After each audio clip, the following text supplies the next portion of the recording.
안녕하세요. 반갑습니다. 여러분의 전기 기술 교육의 동반자, 저는 다산의교 대표 전병칠입니다. 많은 분들께서 정말 굉장히 많은 분들께서 저에게 질문하는 것 중에 하나가 바로 이겁니다. 자격증 시험 문답만 하면 될까요? 암기만 하면 될까요? 아니면 이 차근차근 공부하는 게 더 좋을까요? 자, 이런 질문들 많이 하시는데요. 사실은 강의를 하는 사람마다 아니면은 책을 쓰는 사람마다 저마다 다른 답변을 내놓기도 합니다. 그리고 저도 이런 질문에 대해서는 가급적 제 주장을 명확히 하지 않으려고 하는 이유가 있는데요. 왜냐하면은 그것은 어디까지나 저 하나의 의견일 뿐이지 이게 객관화된 사실은 아니기 때문에 그렇습니다. 그럼에도 불구하고 이 질문을 다시 한번 저에게 물어보신다면 이제 저는 명확하게 여러분께 한 가지 이야기를 들려드리고 판단은 여러분께 맡기겠습니다. 제 주장은요, 만약에 누군가 특히 학생 그리고 앞에 바라보는 미래가 이 전기공학 기술자로서의 삶을 바라보는 분이 이 질문을 하신다면 저는 100번 물어봐도 100번 이론부터 탄탄하게 공부하십시오. 문제 답만 외우는 방식의 자격증 공부는 하지 마십시오라고 대답을 할 겁니다. 이렇게 말씀을 드리면 또 이견이 있으신 분들이 다양한 주장을 하실 수 있죠. 자격증 공부 그냥 문제 답만 외우면 되는 거 아닙니까? 속칭 뭐로 가도 서울만 가면 되는 거 아닙니까? 그런데 이렇게 많은 에너지를 낭비하고 있습니까? 라고 이제 저한테 다시 되물으실 수도 있습니다. 그런데 여러분, 제가 앞서 말씀을 드렸었죠. 이 길이 인생의 종착역이 아니라 자격증을 따는 것이 인생의 마지막의 목표가 아니라 이것을 통해서 더 큰 도약을 하고 싶으신 분이라면 당연히 저는 여러분께 이론부터 차근차근 그 공학적 지식과 지혜를 쌓아야 된다고 말씀드릴 겁니다. 다이어트의 목표가 무엇일까요? 단순하게 살을 빼는 것이 아니라 내 몸을 건강하게 만드는 것이 원천적인 목표라면 사실은 뭐로 가도 서울만 가면 된다는 방식의 다이어트는 우리가 약을 먹거나 극단적인 굶음을 통해서 그 목표에 도달할 수도 있을 겁니다. 하지만 궁극적인 목표가 더 건강한 신체를 만들고 그것을 통해서 더 건강한 활동을 하는 것이라면 당연히 차근차근 운동을 하고 그리고 조절된 식단을 나의 일상화시키는 것이 무엇보다도 더 중요하다고 저는 생각이 듭니다. 공부도 마찬가지입니다. 어떤 분들은 계속 그런 말씀을 하세요. 제가 이론부터 계속 공부를 해야 됩니다 라고 말씀을 드리면 그거는 너무 쓸데없는 말이다 라고 말씀을 하시는데 아니요, 전혀 그렇지 않습니다. 저는 저희 아이가 중학생이거든요. 저희 아이가 만약에 아빠 저 전기 기능사 배워보고 싶어요.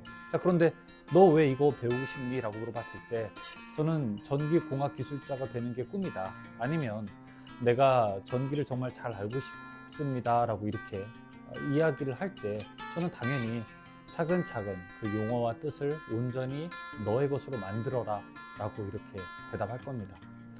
하지만 제 아들이 자격증이 필요해요. 이 자격증만 가지면 전기가 아니라 다른 것에 유리하기 때문에 자격증만 따려고 합니다 라고 물어보면 그때는 우리가 이 단기 효과를 위해서 문답을 강제할 수도 있겠죠. 하지만 그런 일은 저는 아마 거의 제 인생에서 없을 것이라고 생각이 듭니다. 혹시 문답만 하려고 하시는 분들은 공부를 하기 싫어하시는 건 아닐까요? 이게 현장에 공부와는 또 다르니까 자격증 공부는 문답만 해도 된다고요? 아니요, 그렇지 않습니다. 여러분 아마 주변에 더 위대한 전기 분야에서의 실적을 거둔 분들에게 한번 물어보십시오. 저의 말이 맞는지 틀리는지. 여러분 주변에 이 전기 공학적인 지식이 뛰어나고 더 높은 현장 기술을 가지신 분들에게 한번 물어보십시오. 전기 공부를 어떻게 하는 것이 더 좋은 것인지. 아마 주변에 대학 교수가 계시거나 아니면 학교 교사 아니면 기술사 아니면 전기와 관련된 더 고급 직무를 수행하시는 경력 있으신 분들 100명에게 물어보게 된다면 누구든지 다 무조건 암기하는 공부를 말하지는 않으실 겁니다. 차근차근 공학적인 이해를 통해서 원리를 체득하고 그리고 이것을 온전히 내 것으로 만드는 것이 새로운 기술을 만나고 혹은 문제 해결을 하는 더 멋진 지혜를 갖게 된다는 것을 강조하실 겁니다.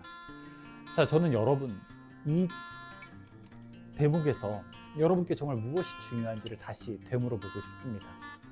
정말 여러분께서 현재 중요한 것이 시간적인 단축이라고 생각을 하신다면 그러면은 이 결과 중심적인 교육 방법을 채택하시는 것이 맞고 혹은 그것이 아니라 내가 정말 전기 기술에 대한 온전한 이해를 통해서 더 높은 퍼포먼스와 더 다양한 직무를 수행하고 싶으시다면 당연히 이 원리적인 게 필요한 거죠. 제가 가끔 다른 자격증과 비교를 하는 경우도 있는데요. 저는 자동차 정비에 대해서는 잘 모릅니다.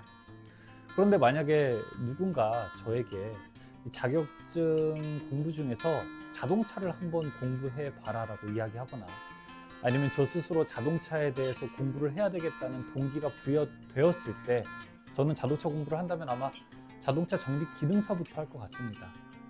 자동차 정비 기능사 자격증이 어디 쓰이는 건 아니더라도 그 자격증을 공부하면서 이 자동차 공학에 대한 기본적인 메커니즘을 이해하게 되고 그리고 올바른 용어를 접하게 되고 그리고 자동차에 대한 제 관점이 이 공학적 기술의 큰 틀에서 벗어나지 않게 만들어주기 때문에 그렇죠.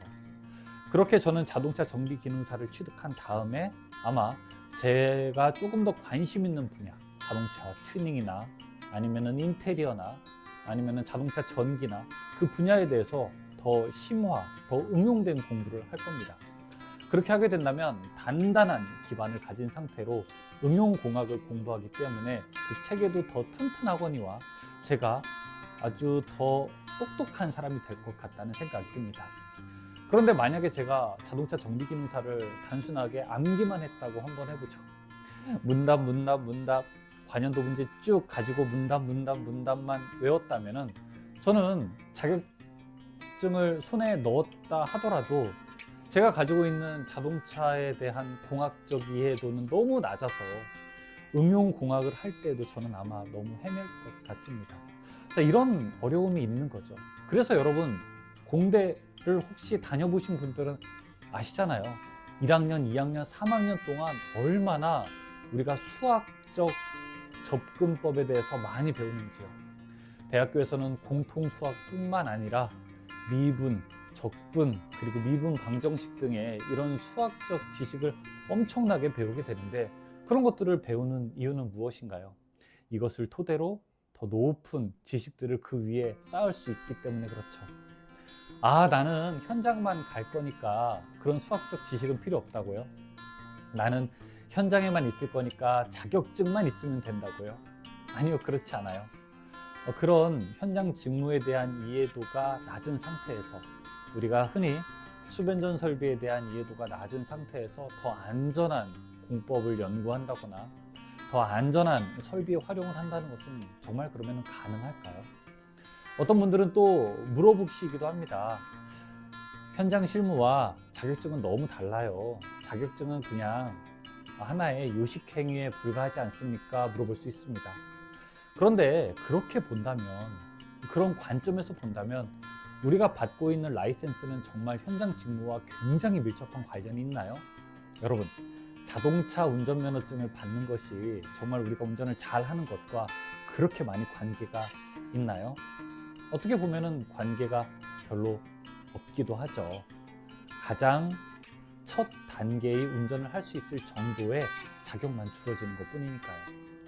대학교를 나왔다는 것이 반드시 그 직무에서 엄청난 퍼포먼스를 발휘할 수 있다라고 하는 증거가 되나요? 그렇지 않을 수도 있죠. 이 대학을 나왔다는 것은 고등교육을 통해서 어느 정도 그 지식을 우리가 습득할 준비가 되어 있다고 하는 것을 알려주는 수준 정도 되는 거죠. 토익 자격증이 있다고 해서 그 분야의 영어를 엄청나게 잘한다고 할 수 있을까요? 컴퓨터 자격증이 있다고 해서 그 분야의 컴퓨터 문제에 대한 것들을 다 할 수 있을까요? 그렇진 않습니다. 자격이 만능은 아니듯이 자격을 가지고 우리가 모든 경우를 다 원활하게 수행할 수 있는 것은 아니지만, 그래도 자격이 있다라고 하는 것은 우리가 기본적인 자연과학에 대한 원리, 그리고 이 기술과 어느 정도 태도, 그리고 지식을 가졌다는 것을 알려주는 그런 하나의 상징성을 가지고 있는 것은 또 우리가 부인할 수 없습니다. 자격증 공부는 어떻게 해야 될까요? 10명이면 10명 우리가 다 다른 대답을 할 수도 있을 겁니다.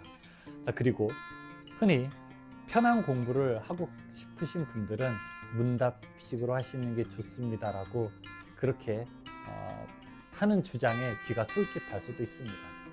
그런데 제가 대략 보면요, 전기 분야의 기능사든 기사든 기능장이든 사실 문답으로 공부하나 이론부터 체계적으로 공부하나 그렇게 또 학습 시간이 많이 차이 나는 것도 아닙니다.